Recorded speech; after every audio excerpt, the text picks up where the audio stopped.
All right, sci-fi fans, no doubt you learned this week that the movie Godzilla vs. Kong came out on HBO Max.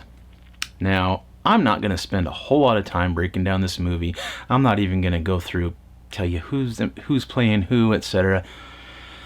I'm just going to come right out and say that I didn't like this movie very much. I know that's an unpopular opinion, and I really don't know why, because this movie, Godzilla vs. Kong, just to me did not have any substance. It was all sheen and veneer. It's a monster movie at its core. Okay, not only that, but it's a threefold monster movie. There's, three monsters in this movie to deal with. I don't even know how to describe this. It's convoluted in a bad way, full of plot devices that just appear conveniently to solve problems like immediately. Like, okay, I'll try to summarize this real quick. So, a multinational corporation wants to build a Mechagodzilla using Ghidorah's brain. Okay, Godzilla's got wind of this. He's trying to stop it. Meanwhile, we got Kong, from Skull Island, King Kong, the big gorilla, okay. And they're taking him to Hollow Earth, which is supposed to be his home, and it doesn't make any sense. It doesn't make any sense at all. It's just so, Hollow Earth. How do we get there? Oh, we can't get there because there's heat and gravity inversions, and wait, I made these little vehicles that'll get us there in one piece. It's a freaking miracle. Here's our heaves. What? Like I said, plot device. Plot device, oh yeah, we need something to help us do this. Look, here's a heave. No problem. Problem solved, yeah. There's just coincidences that don't make any sense at all. I mean, okay, then you've got this guy that works at the facility in Pensacola, this Bernie, who's a conspiracy theory podcaster. I guess that's relevant in today's world, right? He works there. They get tied up with what's her name from the previous movie, and I forget her freaking name. Hang on, I need to remember this one.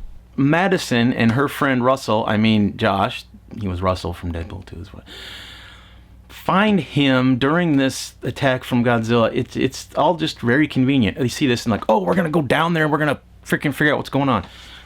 Really, you guys are kids. What are you doing? Don't do that. That's a bad idea. And then they wind up, these two kids and this Bernie character wind up on this container ship bound for Hong Kong.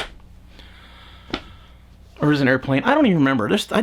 I stopped paying attention hardcore real fast in this movie just because it was just so much just destruction and CGI and not much else. And it's just like, okay, let's go, move it along,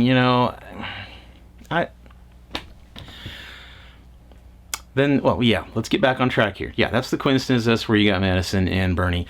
They're on their way to Hong Kong, whatever. You got Kong and the little kid who talks to Kong with sign language. Wasn't that convenient? Taking him to Hollow Earth, right? Where supposedly the song of his people is played, or used to be, because there's nothing there now. It's an empty wasteland. He finds his civilization's old throne room, I guess, pulls this Stormbringer Godzilla scale axe out of the rocks.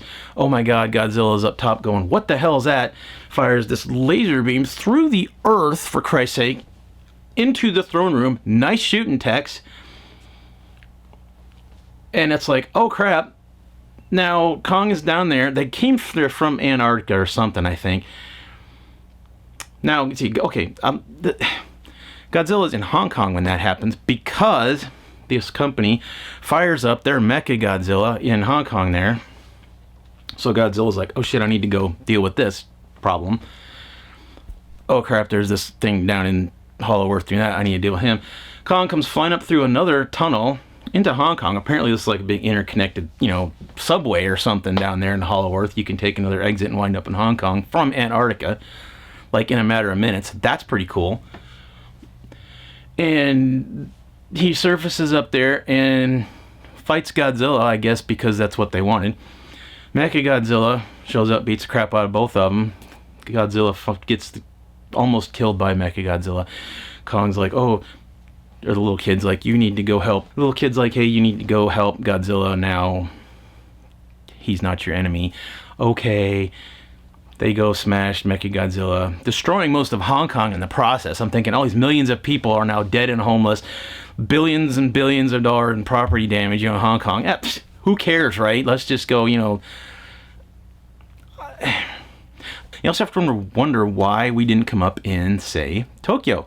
Now, I have a theory, and that's that Toho wants to keep Godzilla and Tokyo for themselves. They're not going to let the Gaijins have Tokyo. They're gonna, you can have Hong Kong, whatever. We don't care. Japan gets kept for Toho when they make another Godzilla, another Shin Godzilla.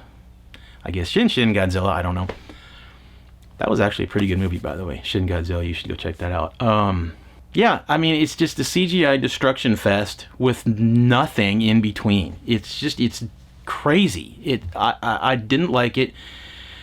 When it was over, I'm just like, what did I just watch? In the scores, like you look at Rotten Tomatoes for this movie, people love this, and I don't get it. I guess because it's just a 2-hour CGI destruction fest. I don't know. Argue with me in the comments here below, guys. Tell me what I'm missing in this movie. Tell me what I'm missing, please, because I don't get it. I don't get it. There's my Florkin outside the door meowing. I don't get it. I'm giving Godzilla vs. Kong a 2.2 out of 5. I'm rating it below average just because I thought it was a waste of time. Yes, it looks nice. The CG effects are brilliantly done. There's a certain look to this picture, and the last one, there's a certain look to it. It maybe keeps you from thinking that it's 100% real, which I don't like. They should try to make it look as real as possible, but they make it look fake. But it still looks brilliant, but that's about it. It looks brilliant. It sounds nice, the soundtrack, the sound was brilliant, It's all veneer and no substance. 2.2 out of 5, Godzilla vs. Kong. Thanks for watching.